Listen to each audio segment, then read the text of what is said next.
이건 정말 충격적입니다. 세계 최고 AI 연구소에서 믿기 힘든 사건이 벌어졌습니다. 600년 전 만들어진 한 문자의 비밀이 밝혀지자 실리콘밸리 거대 기업들이 앞다투어 수십억 달러 투자 계약을 제안했습니다. 이건 불가능해. 라고 확신하던 세계적 석학들의 고정관념이 단번에 무너진 충격적 연구 결과.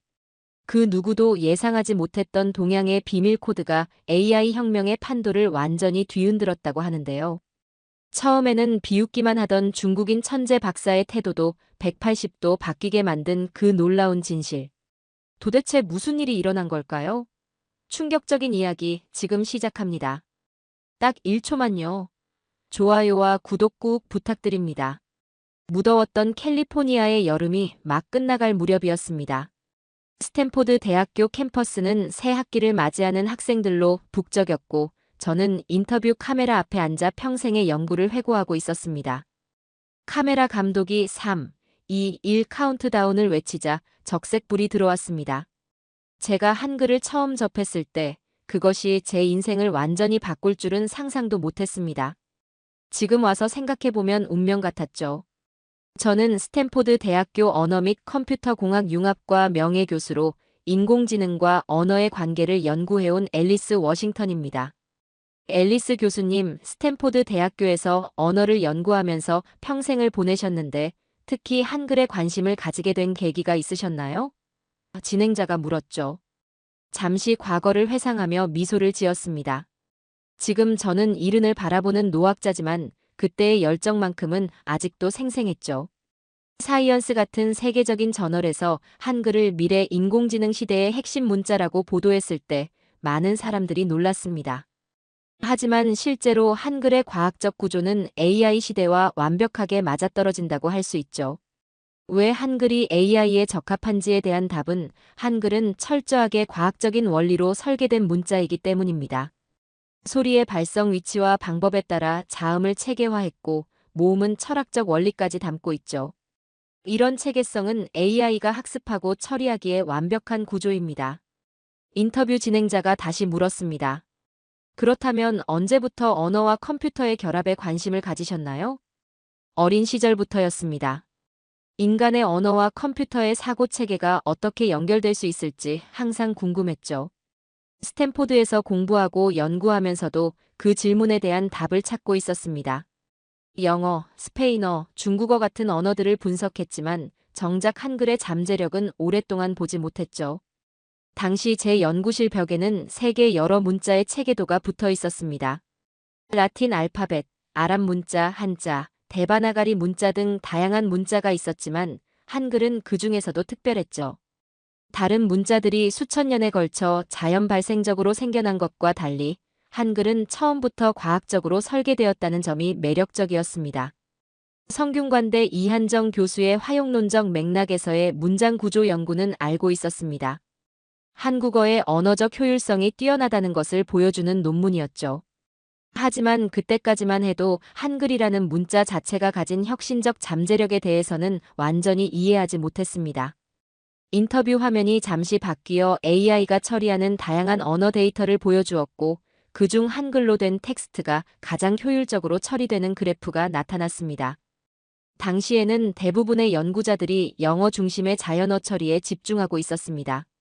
다른 언어들도 물론 한국어도 소수 언어로 치부되며 깊이 연구되지 않았죠. 그런 가운데 우연한 기회에 한글을 접하게 되었고 그것이 제 인생을 완전히 바꿔놓았습니다. 창문 너머로 석양이 캠퍼스를 붉게 물들이고 있었고 인터뷰를 마무리하며 마지막 질문이 이어졌습니다. 마지막으로 한글의 미래에 대해 어떻게 생각하시나요? 잠시 생각에 잠겼다가 확신에 찬 목소리로 대답했습니다. 한글은 단순한 문자가 아닙니다. AI 시대에 인류가 가진 가장 강력한 언어적 자산이 될 것입니다. 세종대왕은 600년 전에 이미 미래를 내다보고 있었던 거죠. 그분이 오늘날 인공지능과 한글의 만남을 본다면 무척 기뻐하실 겁니다. 인터뷰에서 언급했듯이 제 인생의 큰 전환점은 한글과의 만남이었습니다. 하지만 그 운명적인 만남이 있기까지 제 길을 이끌어준 수많은 경험들이 있었죠. 저는 캘리포니아 근교 농장에서 태어났습니다. 넓은 들판과 높이 솟은 나무들 사이에서 자란 어린 시절은 호기심으로 가득했죠. 집 뒤편에는 아버지가 만들어둔 작은 실험실이 있었습니다. 그곳은 제게 놀이터이자 학교였죠. 아버지의 호출은 언제나 새로운 발견의 시작이었습니다. 아버지는 전자기기와 컴퓨터를 좋아하셨고 저에게도 그 흥미를 자연스럽게 물려주셨죠. 어떻게 해야 이 기계가 우리말을 이해할 수 있을까? 어린 제가 자주 던졌던 질문이었습니다. 기계와 언어, 이 두 가지는 제 어린 시절을 지배한 관심사였죠. 중학교 시절에는 스페인어를 배우기 시작했고 언어가 가진 구조와 규칙에 흥미를 느꼈습니다. 영어와 스페인어가 어떻게 다르게 구성되는지 그 차이점이 궁금했죠. 그 궁금점을 해결하기 위해 고등학교에 진학하면서 저는 두 개의 동아리에 가입했습니다. 하나는 언어학 동아리, 다른 하나는 로봇공학 동아리였죠. 언어학 동아리에서 배운 내용이 로봇 프로그래밍에 도움이 될까? 라는 선생님의 질문에 저는 물론이죠. 인간의 언어와 컴퓨터의 사고 체계가 연결되는 방식을 이해하는데 도움이 될 거예요. 라며 확신에 찬 목소리로 대답했습니다. 18살 때 저는 드디어 꿈에 그리던 스탠포드 대학교에 진학했습니다. 컴퓨터 과학과 언어학을 함께 공부할 수 있는 곳을 찾았고 스탠포드는 제게 완벽한 선택이었죠. 대학 시절 생성형 AI와 자연어 처리에 관심을 갖게 되었습니다. 당시 이 분야는 초기 단계였지만 저는 그 가능성을 직감했죠. 컴퓨터가 인간의 언어를 이해하고 생성하는 능력은 무궁무진한 가능성을 품고 있었습니다. 이번 프로젝트는 어떤 언어를 분석해 볼 거니? 지도 교수님의 질문에 저는 망설임 없이 대답했죠. 영어, 스페인어, 중국어를 비교 분석해 보고 싶습니다. 각 언어의 구조적 특성이 AI 학습에 어떤 영향을 미치는지 연구하려고 합니다. 졸업 논문을 준비하며 다양한 언어를 모델링하는 프로젝트를 진행했습니다. 영어의 간결함, 스페인어의 문법적 풍부함, 중국어의 상형적 특성을 비교하는 연구였죠. 그러나 그때 한국어는 제 레이더에 들어오지 않았습니다. 당시에는 아시아 언어 중에서도 중국어와 일본어가 주목받던 시기였고 한국어는 상대적으로 조명을 받지 못했었죠. 대학원에 진학한 후에도 저는 주로 서구 언어와 AI의 상호작용에 집중했습니다. 영어를 기반으로 한 자연어 처리 모델 개발에 힘썼고 그 과정에서 많은 성과를 이뤘죠. 하지만 돌이켜보면 제가 놓치고 있던 중요한 퍼즐 조각이 있었습니다. 바로 한글이었죠. 연구실 벽에는 세계 각국의 언어 지도가 붙어 있었고 수백 개의 언어가 표시된 그 지도에서 한국어는 작은 점으로만 존재했습니다. 당시에는 그 작은 점이 제 인생을 완전히 바꿔놓을 거라고는 상상도 못했죠. 대학원 과정을 마치고 스탠포드 대학교에서 교수 생활을 시작하면서 저는 더욱 활발히 국제학회와 컨퍼런스에 참여하게 되었습니다. 그 중에서도 2021년 스위스 제네바에서 열린 글로벌 AI 서밋은 제 인생의 중요한 전환점이 되었죠. 당시 AI 연구의 최전선에 있던 학자들과 기업들이 한자리에 모인 대규모 행사였습니다. 워싱턴 교수님, 인공지능과 자연어 처리 패널에 참여해 주셔서 감사합니다. 오늘 논의에서 교수님의 통찰력이 큰 도움이 될 것 같습니다. 행사 주최 측의 환영을 받으며 저는 기대감에 부풀었습니다. 제 연구를 세계적인 학자들과 공유할 수 있는 기회였죠. 제네바의 화창한 날씨 속에서 컨퍼런스 첫날이 시작되었습니다. 모든 발표가 인상적이었지만 제 주의를 완전히 사로잡은 것은 오후 세션의 마지막 발표였죠. 다음은 서울대학교 연구팀의 한국어 교육 및 학습 도구로서 AI 활용 발표가 있겠습니다. 사회자의 안내에 이어 무대에 올라온 것은 김현우 교수와 그의 연구팀이었습니다. 김현우 교수가 설명을 시작했죠. 저희는 챗GPT를 활용하여 외국인들의 한국어 학습 효율성을 측정해 보았습니다. 같은 시간 동안 AI의 도움을 받아 한국어를 학습한 그룹과 영어를 학습한 그룹의 진척도를 비교했죠. 놀랍게도 한국어 학습 그룹이 훨씬 빠른 습득률을 보였습니다. 한국어 학습자들이 6주 만에 기초 의사소통이 가능한 수준에 도달한 반면 영어 학습자들은 9주가 걸렸다는 결과가 그래프로 표시되었죠. 저희는 이러한 결과가 나온 이유를 한글이라는 문자 체계의 과학적 구조가 AI 학습 모델과 높은 친화성에 있다고 보고 있습니다. 한글은 발음 위치와 방법에 따라 체계적으로 디자인된 문자로 AI가 패턴을 인식하고 학습하는 데 최적화되어 있죠. 저는 자리에서 몸을 앞으로 기울였습니다.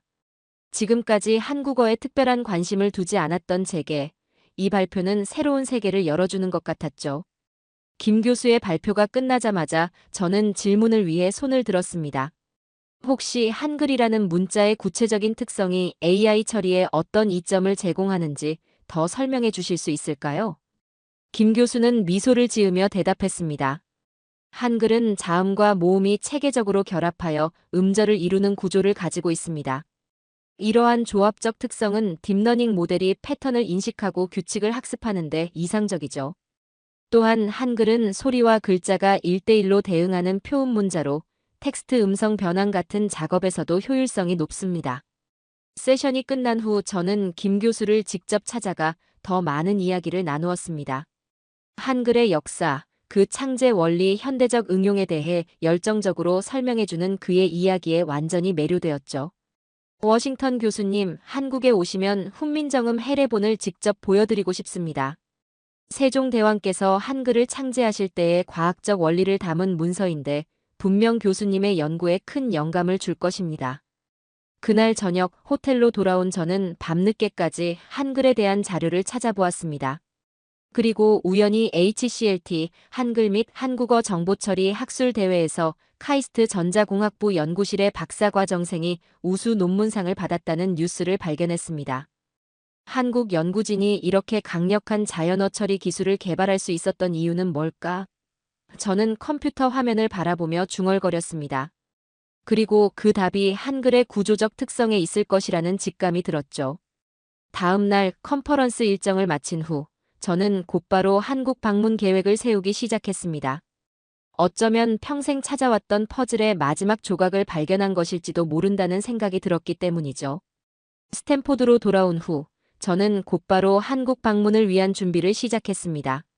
한글에 대한 호기심은 단순한 학문적 관심을 넘어 열정으로 발전했죠. 여러 연구 일정과 강의를 조정하고 마침내 서울행 비행기에 올랐습니다. 한국에 오신 것을 환영합니다. 워싱턴 교수님. 인천공항에 도착하자 김현우 교수가 반갑게 맞아주었습니다. 제네바에서의 만남 이후 우리는 꾸준히 연락을 주고받았고 김 교수는 제 방문 일정을 세심하게 도와주었습니다. 김 교수님, 훈민정음 해례본을 꼭 보고 싶습니다. 가능할까요? 차에 오르며 제일 먼저 물었습니다. 김 교수는 미소를 지었습니다. 물론입니다. 국립중앙박물관에 영인본이 있어요. 내일 아침 첫 일정으로 잡아뒀습니다. 다음 날 아침, 저는 설렘과 기대로 국립중앙도서관을 방문했죠. 특별 열람실에서 훈민정음 해례본 영인본을 마주했을 때 가슴이 두근거렸습니다. 그것은 단순한 고문서가 아니라 600년 전 세종대왕의 과학적 사고가 담긴 증거였죠. 이것이 훈민정음 해례본입니다. 세종대왕께서 한글을 창제하실 때의 원리와 철학이 담겨 있습니다. 책장을 넘기며 저는 한글의 원형을 발견했습니다. 현대 한글과는 다른 더 많은 자모들이 체계적으로 정리되어 있었죠. 성조를 표시하는 방점, 지금은 사용하지 않는 예시응, 여린이응 같은 자모들이 눈에 들어왔습니다. 이건 정말 놀랍네요. AI가 요구하는 정확한 음소 단위가 이미 15세기부터 설계되어 있었다니요. 저는 감탄을 금치 못했습니다. 김 교수가 설명을 덧붙였습니다. 세종대왕께서는 발음 기관의 모양과 소리가 나는 위치에 따라 자음을 체계화하셨습니다. 모음은 하늘, 땅, 사람을 상징하는 철학적 원리까지 담고 있죠. 이런 체계성은 현대 음성학과도 일치합니다. 저는 해례본의 한 부분을 자세히 살펴보며 물었습니다. 이 표시들은 무엇인가요? 그것은 성조 표시인 방점입니다. 한국어에도 중국어처럼 성조가 있었습니다. 높낮이를 표시하는 시스템이었죠. 그 순간 제 머릿속에서 무언가가 연결되는 느낌이 들었습니다. 이런 세밀한 소리 표현 체계가 있었다면 AI 음성 인식과 합성에 혁명적인 발전을 가져올 수 있을 것 같다는 생각이 들었죠. 열람실을 나오면서도 제 머릿속은 여전히 해례본의 내용으로 가득 찼습니다. 이것은 단순한 역사적 유물이 아니라 미래 AI 기술의 열쇠를 쥐고 있는 보물이었습니다. 점심을 먹으며 저는 김 교수에게 물었습니다. 혹시 인공지능의 한국어 능력 종합평가 벤치마크 연구에 대해 들어보셨나요? 물론입니다. 최근 한국전자통신연구원에서 발표한 연구죠. 다양한 언어 모델이 한국어를 얼마나 잘 이해하고 생성하는지 평가하는 기준을 제시했고요. 그 연구를 자세히 보고 싶습니다. 제가 생각하는 한글 기반 AI 모델과 연결될 수 있을 것 같아요. 김 교수는 흔쾌히 동의했고, 그날 오후 우리는 해당 연구 자료를 함께 검토했습니다. 자료를 살펴보며 저는 점점 더 확신이 들었죠. 한글의 원형을 복원하여 AI에 적용한다면 훨씬 더 정교한 언어 모델을 개발할 수 있을 것이라는 확신이었습니다. 김 교수님, 세종대왕은 라이프니츠보다 먼저 이진법의 개념을 체감한 게 아닐까요? 갑자기 제가 던진 질문에 김 교수는 흥미로워 보였습니다. 한글의 자모 체계를 보면 기본 요소들의 조합으로 복잡한 소리를 표현하죠. 이는 근본적으로 이진법과 같은 조합적 사고방식이 아닐까요? 0과 1의 조합으로 모든 정보를 표현하는 것처럼 기본 자모의 조합으로 모든 소리를 표현하는 원리죠. 김 교수는 깊이 생각하더니 고개를 끄덕였습니다. 실제로 세종대왕의 사고체계는 매우 체계적이고 과학적이었죠. 현대 컴퓨터 과학의 기본 원리와 맞닿아 있는 부분이 분명 있을 거예요. 그날 밤 호텔방에서 저는 노트북을 열고 제 생각을 정리했습니다. 한글의 원형, 특히 방점과 더 다양한 자모를 AI 시스템에 적용하는 방법에 대한 아이디어였죠. 스탠포드로 돌아온 후 저는 곧바로 제 연구실을 개편했습니다. 벽에 붙어있던 세계 언어 지도의 중앙에 한글 자모표를 크게 확대해 붙였고 훈민정음 해례본의 복사본을 책상 위에 올려두었습니다. 동료 교수들은 제 갑작스러운 연구 방향 전환에 의아해했지만 저는 확신에 차 있었죠. 한글 복원 프로젝트를 통해 AI 시스템에 적용 가능한 새로운 언어 모델을 개발할 계획입니다. 동료 교수 윌리엄스가 의문을 제기했습니다. 앨리스, 그게 정확히 무슨 의미인가요? 한글을 복원한다는 건요? 훈민정음 해례본에 기록된 원형 한글을 현대 AI 시스템에 구현하는 것입니다. 현대 한글에는 없는 성조 표기와 추가 자모를 포함해 초성, 중성, 종성 확장형 조합을 구현하면 최대 160만 자 이상의 문자를 표현할 수 있습니다. 회의실의 놀라움에 웅성거림이 퍼졌습니다. 160만 자라는 숫자는 그들에게 충격적이었습니다. 영어 알파벳 26자와 비교할 수 없는 규모였으니까요. 지구상의 모든 언어, 나아가 잠재적으로 외계 언어까지 모든 소리를 정확히 표기할 수 있다면 AI 통번역과 음성인식 분야에서 혁명적인 발전이 일어날 것입니다. 우리가 만드는 AI는 인간의 언어를 더 정확하고 자연스럽게 이해하고 생성할 수 있게 될 거예요. 동료 교수는 여전히 회의적이었습니다. 영어 알파벳과 국제 음성 기호만으로도 충분하지 않나요? 아니요. 그것들은 한계가 있습니다. 국제 음성 기호는 학술적으로는 우수하지만 실제 AI 시스템에 구현하기에는 복잡하죠. 반면 한글은 체계적이면서도 단순하고 조합 원리가 명확해 AI가 학습하기 좋은 구조를 가지고 있습니다. 우리는 첫 번째 실험으로 아프리카와 아시아의 소수 언어 10개를 선택해 원형 한글로 표기해 보았습니다. 결과는 놀라웠죠. 기존 로마자 표기법보다 훨씬 정확하게 발음을 재현할 수 있었습니다. 그러나 좋은 결과에도 불구하고 연구 자금 확보는 쉽지 않았습니다. 대부분의 기관과 기업들은 영어 알파벳이면 충분하지 않나요? 라며 회의적인 반응을 보였죠. 하지만 저는 포기하지 않았습니다. 실리콘밸리의 여러 기업들을 찾아다니며 프레젠테이션을 했습니다. AI 시대, 한글이 혁신을 이끕니다. 한국어 기반 언어 모델을 개발해야 할 때입니다. 실제 연구 자료와 기사를 인용하며 설득했지만 큰 호응을 얻지 못했습니다. 워싱턴 교수님, 아이디어는 흥미롭지만 상용화 가능성이 낮아 보입니다. 한 벤처 캐피털 대표의 말에 좌절감이 밀려왔습니다. 연구실로 돌아와 컴퓨터 화면을 바라보며 한숨을 내쉬었습니다. 화면에는 우리가 개발 중인 한글 AI 코덱의 소스 코드가 펼쳐져 있었죠. 아직 초기 단계였지만 그 가능성은 무한했습니다. 그때 연구실 문을 두드리는 소리가 들렸습니다. 대학원생 마이클이 들어왔습니다. 교수님, 한국에서 메일이 왔습니다. 한국 연구팀이 우리 프로젝트에 관심을 보이고 있어요. 이메일을 열어보니 한국 연구진들이 우리의 프로젝트에 큰 관심을 보이며 공동 연구를 제안하는 내용이었습니다. 특히 한국전자통신연구원에서 개발 중인 한국어 기반 언어 모델과 우리의 한글 AI 코덱을 연결하는 아이디어를 제시했습니다. 그날 저녁, 저는 연구팀 전체를 소집했죠. 여러분, 우리의 연구가 드디어 인정받기 시작했습니다. 한국 연구진들과 함께 이 프로젝트를 더 발전시킬 거예요. 한국 연구진들과의 협업은 활기차게 시작되었지만 실질적인 진전을 이루기에는 여전히 많은 어려움이 있었습니다. 연구비와 인력은 턱없이 부족했고 수개월이 지나면서 점차 프로젝트의 속도가 느려지고 있었죠. 앨리스, 이번 학기 신입 대학원생들 중에 당신 연구실에 지원한 학생이 몇 명인가요? 학과장인 그레고리 교수가 복도에서 저를 붙잡고 물었습니다. 한숨을 내쉬며 대답했습니다. 3명뿐입니다. 그것도 1명은 이미 다른 연구실로 갔고요. 안타깝지만 예상했던 일이긴 하죠. 한글 연구가 얼마나 실용적인지 많은 사람들이 의문을 품고 있어요. 학과 세미나실로 향하던 중 저는 문득 내가 잘못된 길을 가고 있는 것일까? 라는 의문이 들었죠. 그래도 직감은 여전히 강했습니다. 한글은 AI 시대를 위한 완벽한 문자 체계였고 이 연구는 반드시 계속되어야 했습니다. 새 학기가 시작되고 2명의 신입 대학원생이 제 연구실에 합류했습니다. 1명은 미국인 데이비드, 다른 1명은 중국인 장누이였습니다. 장누이는 베이징 대학교에서 컴퓨터 과학을 전공하고 AI 자연어 처리 분야에서 뛰어난 성적을 거둔 학생이었죠. 첫 세미나 날, 저는 한글 복원 프로젝트의 개념과 비전을 설명했습니다.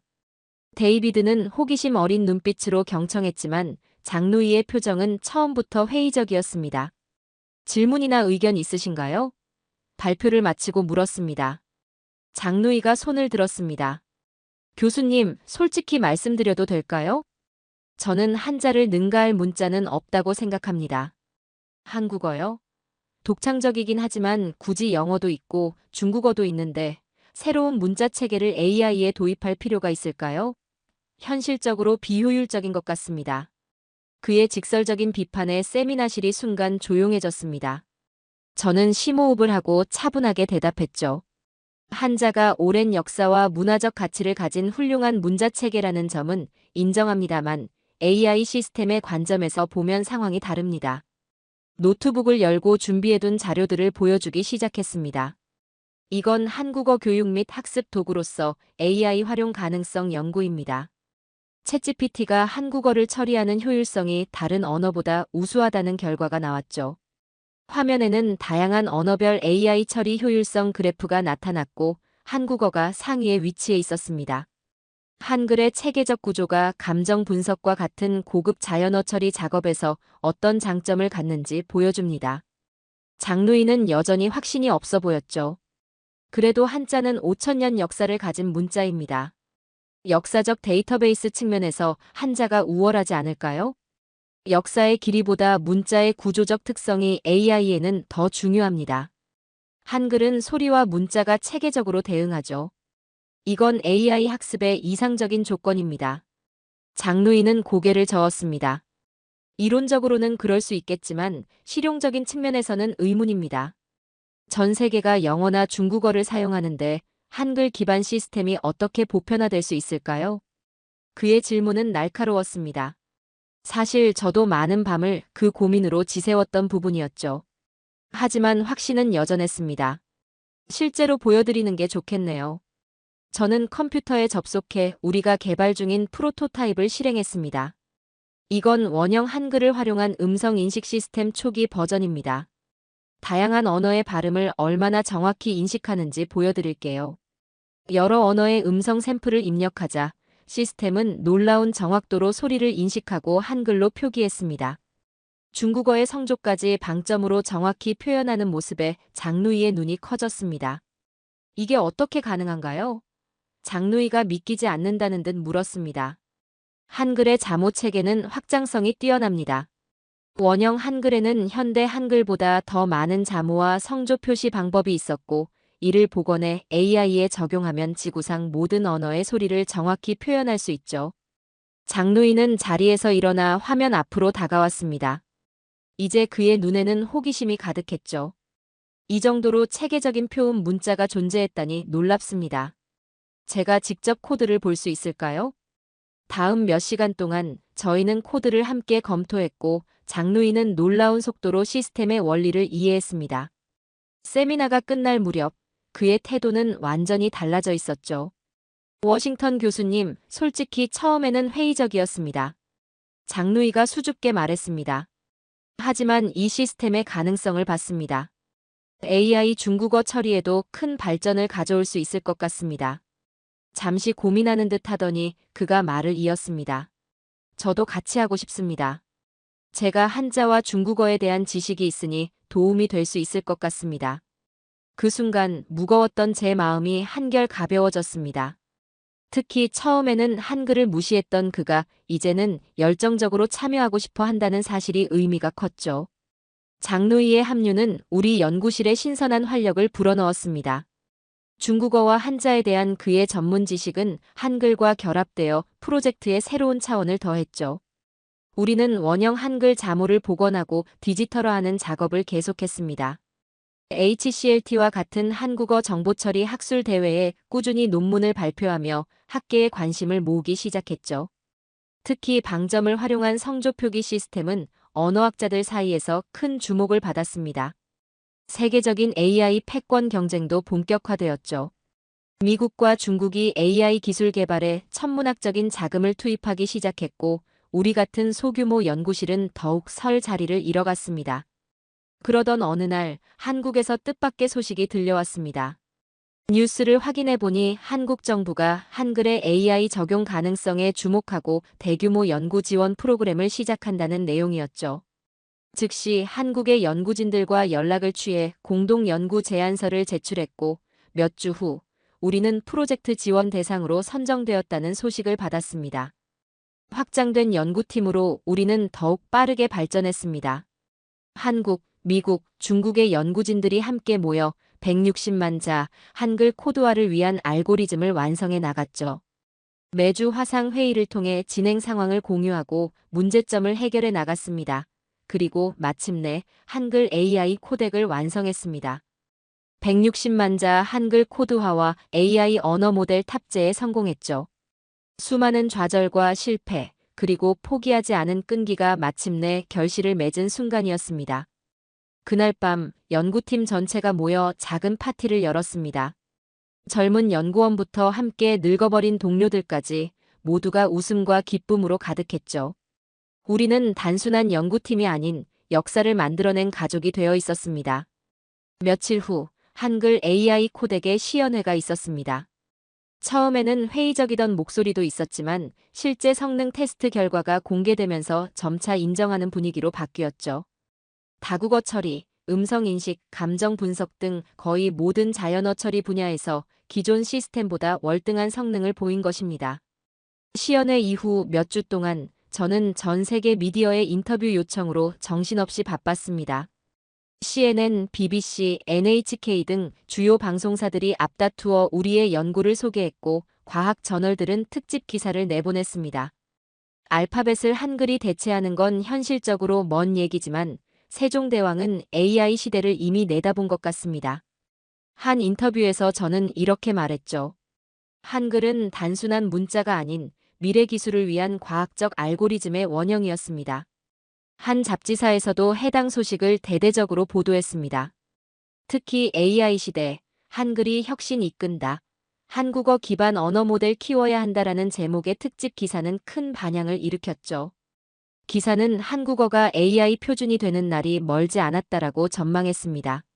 시간은 빠르게 흘렀고 어느덧 저는 정년을 맞이하게 되었죠.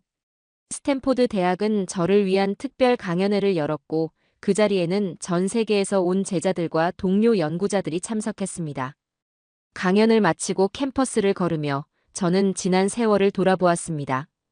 젊은 시절의 호기심 어린 질문에서 시작해 한글과의 운명적인 만남, 수십 년의 연구, 그리고 마침내 성공에 이르기까지의 여정이 주마등처럼 스쳐 지나갔습니다. 저 멀리 젊은 학생들이 스마트폰으로 무언가를 열심히 하는 모습이 보였습니다. 아마도 우리가 개발한 한글 AI 번역기를 사용하고 있을지도 모르죠. 석양이 캠퍼스를 붉게 물들이고 있었고 그 아름다운 빛 속에서 저는 깊은 만족감을 느꼈습니다. 인생의 가장 보람찬 여정이 이제 막을 내리고 있지만 한글과 AI의 만남이 열어갈 미래는 이제 막 시작되고 있었죠. 한글은 이제 단순한 문자가 아닌 인류의 소통과 지식을 이어주는 다리가 되었습니다. 자, 오늘의 이야기는 여기까지입니다.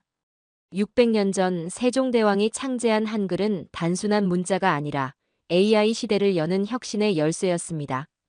그 과학적 체계는 인공지능의 미래를 새롭게 정의하며 이제 21세기 AI 혁명의 중심에 서 있습니다. 한글과 AI가 함께 열어갈 새로운 미래, 그 가능성은 무궁무진하며 이 혁명적 여정은 이제 막 시작되었습니다.